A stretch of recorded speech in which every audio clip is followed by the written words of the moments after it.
तीर्थ नगरी प्रयागराज में दुनिया के सबसे बड़े धार्मिक, आध्यात्मिक और सांस्कृतिक समागम महाकुंभ का सफल आयोजन पूर्ण हो गया है, जिसमें 66 करोड़ से ज्यादा आस्थावान श्रद्धालुओं ने आस्था की डुबकी लगाई। महाकुंभ के इस आयोजन पर विपक्ष ने कई सवाल भी उठाए, लेकिन श्रद्धालुओं के अटूट विश्वास पर कोई फर्क नहीं पड़ा और 13 जनवरी से शुरू हुआ महाकुंभ 26 फरवरी तक अनवरत चलता रहा और सकुशल संपन्न हुआ। अब बारी थी महाकुंभ के सफल आयोजन के बारे में लोकतंत्र के मंदिर में इसकी जानकारी देने की। लिहाजा प्रधानमंत्री नरेंद्र मोदी ने 18 मार्च यानी मंगलवार को लोकसभा पहुंचे और विस्तार से महाकुंभ के सफल आयोजन पर अपनी बात कही। प्रधानमंत्री नरेंद्र मोदी ने कहा कि मैं प्रयागराज में हुए महाकुंभ पर वक्तव्य देने के लिए उपस्थित हुआ हूँ। आज मैं सदन के माध्यम से देशवासियों को कोटि कोटि नमन करता हूँ, जिनकी वजह से महाकुंभ का सफल आयोजन हुआ। महाकुंभ की सफलता में अनेक लोगों का योगदान है। मैं सरकार, समाज के सभी कर्म योगियों का अभिनंदन करता हूँ। मैं देश भर के श्रद्धालुओं, उत्तर प्रदेश और विशेष रूप से प्रयागराज की जनता का धन्यवाद करता हूँ। मैं इस सदन के माध्यम से कोटि कोटि देशवासियों को नमन करता हूँ, जिनकी वजह से महाकुंभ का सफल आयोजन हुआ। महाकुंभ की सफलता में अनेक लोगों का योगदान है। मैं सरकार के, समाज के सभी कर्मयोगियों का अभिनंदन करता हूं। हम सब जानते हैं, गंगा जी को धरती पर लाने के लिए एक भगीरथ प्रयास लगा था।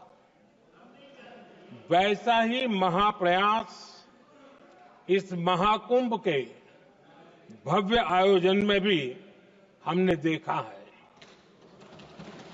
पूरे विश्व ने महाकुंभ के रूप में भारत के विराट स्वरूप के दर्शन किए।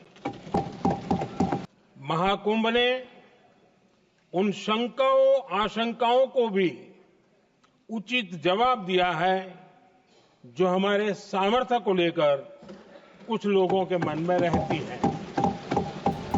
प्रधानमंत्री ने अपने संबोधन में ये भी कहा कि पूरे विश्व ने महाकुंभ के रूप में भारत के विराट स्वरूप के दर्शन किए। सबका प्रयास का यही साक्षात स्वरूप है। यह जनता जनार्दन के संकल्पों के लिए, जनता जनार्दन की श्रद्धा से प्रेरित महाकुंभ था, जिसमें हमारी राष्ट्रीय चेतना के जागरण के विराट दर्शन हुए। वहीं प्रधानमंत्री ने श्री राम मंदिर की चर्चा करते हुए भी कहा कि पिछले वर्ष अयोध्या के राम मंदिर प्राण प्रतिष्ठा समारोह ने हम सभी को यह एहसास कराया कि देश अगले 1000 वर्षों के लिए कैसे तैयार हो रहा है। इस वर्ष महाकुंभ ने हमारी सोच को और मजबूत किया है। पिछले वर्ष अयोध्या के राम मंदिर प्राण प्रतिष्ठा समारोह में हम सभी ने ये महसूस किया था कि कैसे देश अगले 1000 वर्षों के लिए तैयार हो रहा है। इसके ठीक 1 साल बाद महाकुंभ के इस आयोजन ने हम सभी के इस विचार को और दृढ़ किया है। देश की ये सामूहिक चेतना देश का सामर्थ्य बताती है। पीएम मोदी ने कहा कि इतिहास में कुछ ऐसे पल आते हैं जो आने वाली पीढ़ियों के लिए मिसाल बन जाते हैं। भक्ति आंदोलन के दौरान जिस तरह आध्यात्मिक चेतना जागृत हुई थी, वैसे ही महाकुंभ भी सांस्कृतिक और आध्यात्मिक चेतना को पुनर्जीवित करने वाला आयोजन है। पीएम ने मॉरिशस का उदाहरण देते हुए भी कहा कि वहां जब उन्होंने महाकुंभ का पवित्र जल गंगा तालाब में अर्पित किया तो पूरे देश में उत्सव जैसा माहौल बन गया। ये हमारी परंपरा और संस्कृति को आत्मसात करने की भावना को दर्शाता है। बीते हफ्ते मैं मॉरिशस में था। मैं त्रिवेणी से, प्रयागराज से महाकुंभ के समय का पावन जल लेकर गया था।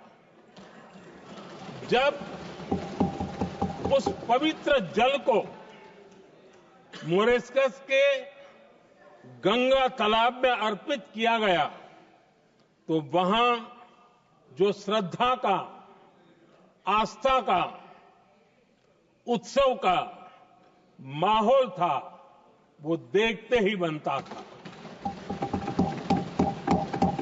बहरहाल, लोकतंत्र के मंदिर में महाकुंभ जैसे दिव्य और भव्य आयोजन पर विस्तार से देश के प्रधानमंत्री का बोलना देश की सांस्कृतिक और आध्यात्मिक चेतना के साथ ही भारतीय संस्कृति और सभ्यता को संबल प्रदान करता है।